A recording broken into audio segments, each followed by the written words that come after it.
Telebot, Robotskete, Dobrotske, Sovrate, What's up? No. Just kidding, I don't speak French, but that was cool. I like girls, like a lot. I've always liked girls. And like she mentioned, I never went through the whole girls are gross phase that most kids go through. My first girlfriend was in preschool. Yeah, still dating her, no. And in kindergarten, my mom got called into the office to meet with me and my teacher because I was chasing girls around on the playground kissing them. By first grade, me and a group of friends invented the Butt Pinchers Club. Well, this consisted of about 5 boys and 5 girls, and at recess, the 10 of us would run around pinching each other's butts, hence the name, the Butt Pinchers Club.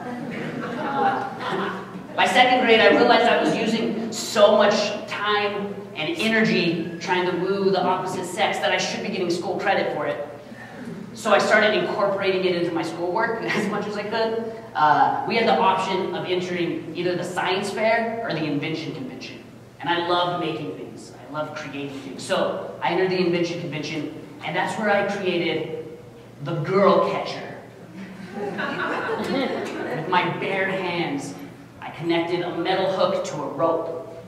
It's not as sinister as it sounds. A little backstory. So the love of my life, this girl that I had loved for the past at least 3 weeks, Charity Maxwell, every time the school bell would ring, she would dart out of the classroom, like those two right now. She'd just dart out, run out, and she'd go straight to the pull-up bars, and she'd climb the pole to the top pull-up bar, and she'd sit up there, spinning around, doing little loop-de-loop gymnastic tricks. And I couldn't get up there, because I was the shortest kid in the class, and I didn't know how to climb poles. So my plan was to take this girl catcher, throw it up on the chin-up bar, and climb that rope, and rescue my short-haired Rapunzel in her pink matching sweatsuit. But I quickly found out that not only could I not climb poles, I also couldn't climb ropes. So it turned into me just running around the playground, swinging this metal hook around my head like some ghetto 7-year-old Lone Ranger trying to hook girls. The teachers took it away, but not before I received an honorable mention in the invention convention. So I didn't get a girl, but I got a ribbon. That was cool. Jump forward to now, 23 years later. I feel like dating's gotten a lot more complicated and frankly often not as fun.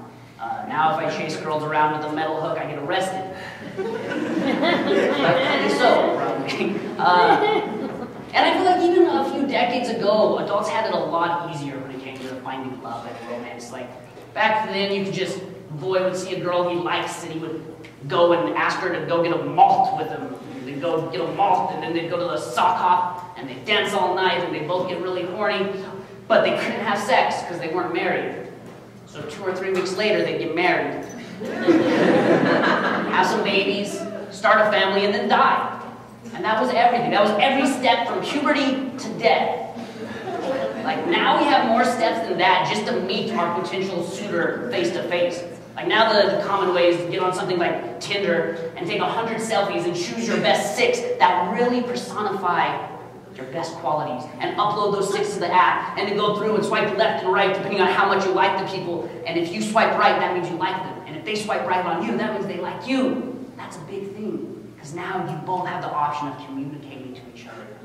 And the boy's usually the one to take this step, because chivalry's not dead. So the boy reaches out and sends a 1-sentence response to the girl, hoping that it's clever enough that she might just respond back. Because if she does, it's on. And they go back and forth in these 1-sentence exchanges until one of them gets the nerve to ask the other one for their phone number so they can go to the next level, texting.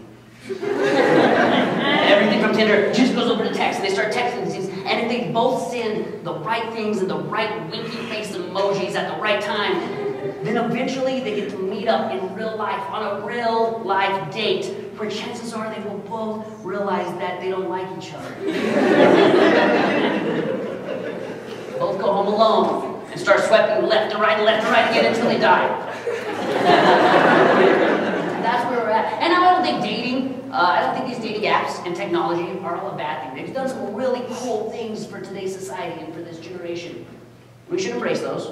But at the same time, we should also remember that there's people around us that we can communicate with, that we can swipe right in real life, and we can talk to these people. And you might meet your next boyfriend at a coffee shop, or you might meet a cute girl at the bus station, or you might meet a sexy man on stage at a TEDx salon the day before Valentine's Day. So talk to those people in real life.